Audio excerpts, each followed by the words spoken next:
Hi friends, இன்னைக்கு சீம்பால் recipe தான் பார்க்க போகிறோம். ரொம்ப ரொம்ப எக்கச்சக்கமான சத்துக்கள் நிறைந்திருக்கு இந்த சீம்பாலில்.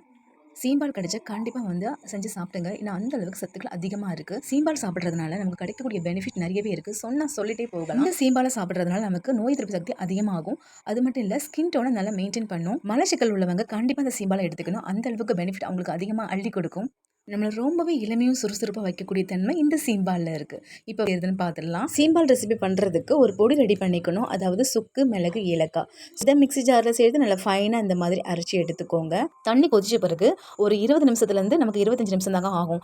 மீடியா குக்காக இருக்கும். அழகாக தெரியுது பாருங்கள். நைஃப்பில் எதுவுமே ஒட்டலை. ஆல்ரெடி நம்ம சேனலில் சீம்பால் வச்சு பால்கோவா செஞ்சு காமிச்சிருப்பேன். அந்த ரெசிபியோட லிங்க் வந்து கீழே மென்ஷன் பண்ணுறேன். உங்களுக்கு தேவைப்பட்டுச்சுன்னா செக் அவுட் பண்ணி பாருங்க. சீம்பாலை ஆல்ரெடி வந்து பால்கோவா மாதிரி ட்ரை பண்ணியிருக்கேன். பட் அது ரொம்ப ரொம்ப டேஸ்ட்டாக இருக்கும். அதை சாப்பிட்டுட்டு இதை சாப்பிடும்போது இதோட டேஸ்ட்டுக்கு செகண்டரி தான். ஒரு ஜில்லி மிட்டாய் சாப்பிட்ட ஃபீல் தான் இருந்தது இந்த மாதிரி செஞ்சு சாப்பிடும்போது. ஓகே ஃப்ரெண்ட்ஸ், இந்த வீடியோ பொறுமையாக பார்த்ததுக்கு ரொம்ப நன்றி. இது போல பல ரெசிபி பார்க்கறதுக்கு நம்ம சேனல் சப்ஸ்கிரைப் பண்ணிக்கோங்க. தேங்க்யூ.